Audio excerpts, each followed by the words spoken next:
آئیے دوستو، آج آپ کو ایک چور اور بادشاہ کی کہانی سناتے ہیں۔ جن دوستوں نے چینل سبسکرائب نہیں کیا وہ کر لیں اور بیل کے آئیکن کو دبانا نہ بھولیے گا۔ کہانی سنتے جائیں اور لطف اندوز ہوتے جائیں۔ بہت عرصے کی بات ہے، لبنان میں ایک بادشاہ حکومت کرتا تھا۔ وہاں کے لوگوں کو اپنی بادشاہ سے بڑی محبت تھی اور بادشاہ بھی رعایا کا بے حد خیال رکھتا تھا۔ وہ اپنے بزرگوں کی تقلید کرتے ہوئے روزانہ سادہ کپڑوں میں شہر کی گلیوں میں گھوم پھر کر لوگوں کے بارے میں معلوم کرتا رہتا تھا کہ لوگ کس طرح دن گزار رہے ہیں۔ اگر کوئی دکھی ہوتا تو بادشاہ اس کی مدد بھی کر دیا کرتا۔ ایک رات بادشاہ حسب معمول شہر کی گلیوں میں گھوم پھر رہا تھا۔ چلتے چلتے وہ جیل کے دروازے تک پہنچ گیا۔ جیل کے پاس سپاہی ایک چور کو پکڑ کر اندر لے کے جا رہا تھا۔ بادشاہ نے سوچا، آج جیل کے اندر جا کر دیکھنا چاہیے یہاں کیا ہوتا ہے۔ بادشاہ یہ سوچ کر جیل کے دروازے پر پہنچ گیا۔ بادشاہ کو دیکھتے ہی سپاہیوں نے پہچان لیا اور تعظیم سے سر جھکا دیے۔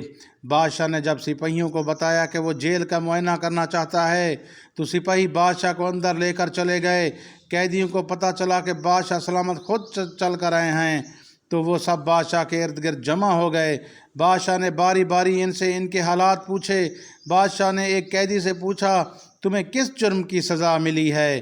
تو وہ بھی روتے ہوئے بادشاہ سے کہا، میں بے قصور ہوں، میں نے جرم کوئی نہیں کیا، لیکن یہ سپاہی پھر بھی مجھے پکڑ کر لے آئے ہیں۔ غرض جتنے بھی قیدی تھے سب ہی نے بادشاہ کو یہ یقین دلایا کہ وہ بے گناہ ہیں۔ بادشاہ سلامت سب کی باتیں سنتے رہے اور مسکراتے رہے۔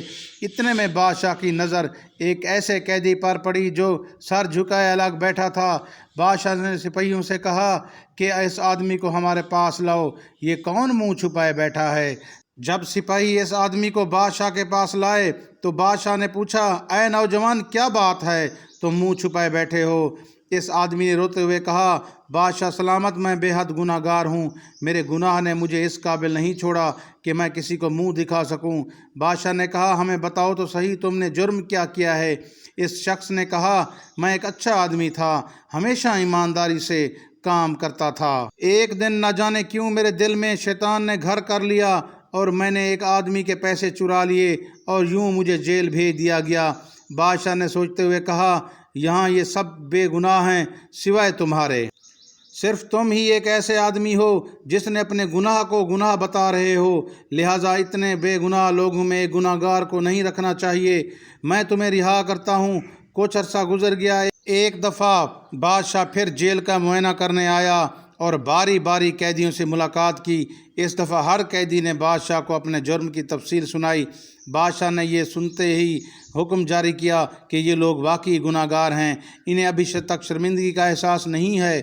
یہ بڑے فخر سے اپنے جرموں کی کہانی مزے لے لے کر سناتے ہیں، لہٰذا ان کی سزا اور بڑھا دی جائے۔ یہ سن کر وہ لوگ بے حد حیران ہوئے اور بادشاہ کے جانے کے بعد اس کے وزیر سے پوچھنے لگے کہ جب اس شخص نے اپنے گناہ کا اعتراف کیا تھا تو بادشاہ نے اسے چھوڑ دیا تھا، لیکن جب ہم نے اعتراف کیا ہے تو بادشاہ نے ہمیں اور سزا دی ہے۔ یہ سن کر بادشاہ کا وزیر، جو بے حد عقل مند تھا اور بادشاہ کے مزاج کو سمجھتا تھا، کہنے لگا، پہلے آدمی کو اس لیے چھوڑا گیا کہ اس نے جرم کا اعتراف کیا، اس لیے انہیں نہیں کیا تھا کہ وہ آزاد ہونا چاہتا تھا، بلکہ اس لیے کیا تھا کہ وہ اپنے کیے پر نادام تھا۔ لیکن تم لوگوں نے پہلی دفعہ بادشاہ کے سامنے بے گناہی کی کہانی سنائی تھی تاکہ وہ تمہیں آزاد کر دے۔